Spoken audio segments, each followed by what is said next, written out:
Hey guys, welcome back. So with us getting into more Ultimate Black Panther, it's here where we see more of Matron Amala's prophecies come true. So if you need to get caught up, I got links in the description. That'll take you to a playlist for all of our coverage on Ultimate Black Panther, and another that'll take you to everything we've been covering as far as this new Ultimates universe. So with that said, if you're enjoying these videos, be sure to drop a like, subscribe, and don't forget to hit that bell up top to get all notifications. Alright, so coming back, we continue with the most recent battle between Wakanda and Khonshu's new nation. And as we do, we're shown a passage from the book of Bast, the goddess, which says, "You will guide them to their better natures, through the storms of violence and despair. Be mindful not to rip the womb of nations. Let no brother strike against another. Let no righteous tear find the soil. You are my hand, you walk in my power. You will shield them from your fear. You must endure their pain. Those who follow you will mirror your virtue, your calm spirit, your grace, your pride as a sentinel of peace. They will see you, Panther, and you will be loved."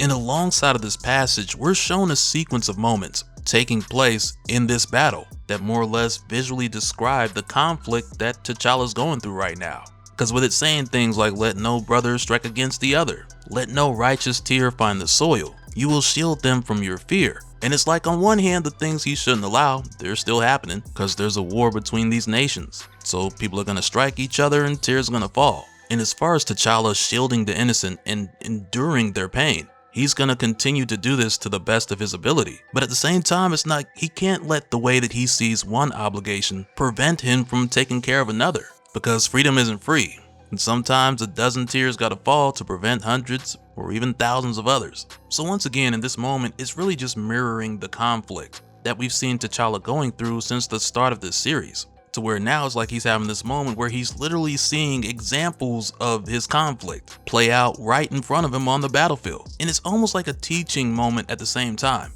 which in a way plays into the whole power upgrade that we're going to see happen here in a little bit. But part of the lesson that he gets here within this teaching moment, it comes when the passage says, "Those who follow you will mirror your virtue." But he sees it in this moment like those who are following him are mirroring his violence. But it's an eye-opener, because at the end of the day, however T'Challa chooses to fight this war, his followers are going to do the same. So in a way, it gives him the incentive to continue to try to find a better way. Because if T'Challa can be better, then his people will inherently become better. But even that doesn't change the fact that in the here and now, he still needs to fight, which for T'Challa is very necessary at times. But there's always going to be a constant cycle of actions and consequence that are connected to T'Challa and his people. And really, I gotta say, I think it's a great opening to this issue.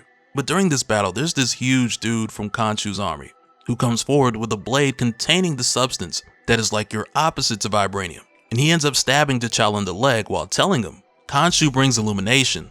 Receive it, blasphemer." And right after that, the knife just starts glowing as T'Challa is shown a vision. And when this happens, we're not given any context at all. But as we're shown two different worlds colliding and their debris making its way to this world, it very much falls in line with what Matron Amala told T'Challa about the origin of vibranium and this other element, when she described the falling debris as tears from the gods, with two of these trails finding their way to Africa. Because in this vision, T'Challa, he follows a single trail, which leads him to a piece of vibranium, so he picks it up, and immediately it begins to change him. So he screams, just like Matron Amala said he would. And at the time he said he never would, but here we are. Much like what the matron mentioned, this change transforms T'Challa into a panther. Though not literally at this time, since all of this is happening in his vision, but it's like now with him being shown and in a way going through what the matron told him would happen. This now creates the instance where perhaps T'Challa will look at the Vodou Khan a little differently. Because at the start of this series, T'Challa, he really didn't care for the Vodou Khan. Let's be honest. Because with their position as like your spiritual counsel to the throne, he thought they were useless because they either couldn't or wouldn't give him answers in black and white. There was always something either left for interpretation, or at times when the matron was specific, there would appear to be gaps in the information like she was holding something back. So for T'Challa to now see a version of one of her messages actually play out, we see that this illumination, it's going to change T'Challa, and he will find himself begging for that change just like the matron said. And down the line, this might change the dynamic between T'Challa and the Vodou Khan, where at some point he'll really start to see Matron Amala as an advisor, because before this he was still in that place where he was just going to her because he had to. But after this, that might change, and it may cause him to understand the other messages that he was told, like the one about him forming a bond with the Woman of Light during a war, which would lead to her giving him an heir. But once again, that's something we gotta wait and see as far as how it develops, because in this vision, in the here and now, we're only shown a number of images with no context, and it all lines up with what we were told before, while at the same time managing to create some new questions. Because I need answers about those two worlds crashing together. Like, are we getting more references to incursions and secret wars? I need to know. But after this vision, T'Challa wakes up next to Okoye, who tells him that he went unconscious on the battlefield 7 days ago, which right there just lets us know that this vision, it was the extended cut, like it was a whole season. But she goes on to tell T'Challa that he was crying and screaming in his sleep, which once again is what Matron Amala told him would happen. But during that time, much like what we saw before, Okoye lied to the people of Wakanda to keep them calm, even though she was in fear for his life. And T'Challa doesn't even see that as a bad thing, because the way he looks at it, she was just doing what she needed to do. But while T'Challa was down, the assumption was that he was poisoned, because really they just figured the blade that was in him just had some type of drug on it that had T'Challa down for a week. And that's why Khonshu had this done. But T'Challa tells her that he wasn't poisoned, not by them, and all he needs right now is just some water. So Okoye gets him some water, and she goes on to tell him the situation with Shuri, because since T'Challa was down and out, Shuri feared the worst as well. So she got fired up, started marshaling Wakandan forces to attack Khonshu in T'Challa's name, but there's only so much Okoye could say to her.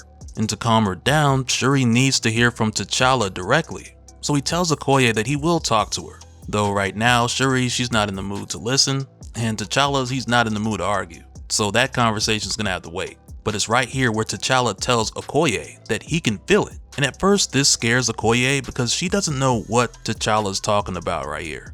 But then he tells her that, as he points to the blade that they just pulled out of him. And he goes on to say, I can feel it as if it could breathe. I can feel all of it. Our technology, the vibranium, it sings to me now. Which of course for Okoye, none of this is making any sense. So he tells her to pick up the blade, hold it, and stretch out her arm. So she does exactly that, and she stands there for a moment like, okay, so what now? So T'Challa reaches out his hand, and yes, this dude just calls the blade to him like he's using the force. So right away Okoye's like, T'Challa, you willed it to you. But he ends up telling her, no, I asked it. We have built a kingdom on a power we do not understand, and until we truly understand vibranium, Khonshu has the advantage. Say nothing to anyone. I need to be alone, Okoye.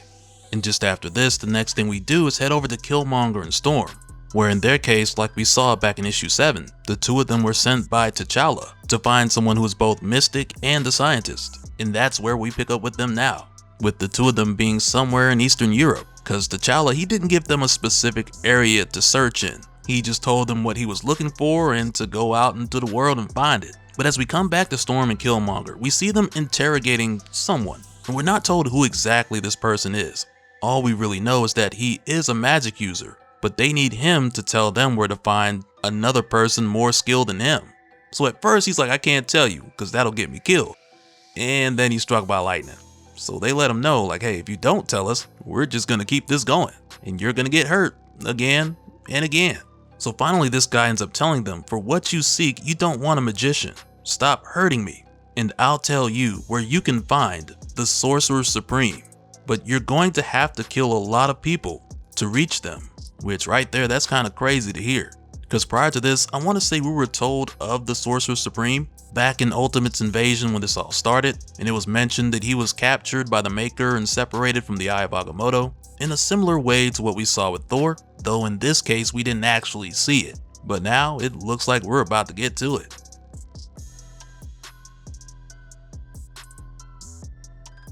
And so now real quick, I want to give a special shout out to all the patrons. Thank you guys for all of your support. And for anyone who's new here who wants more information on how to support the channel, I got a link below where you can go to patreon.com/dopespill. But that'll do it for this one, guys. Let me know your thoughts down in the comments below, and we'll do it again on the next one. Alright, later.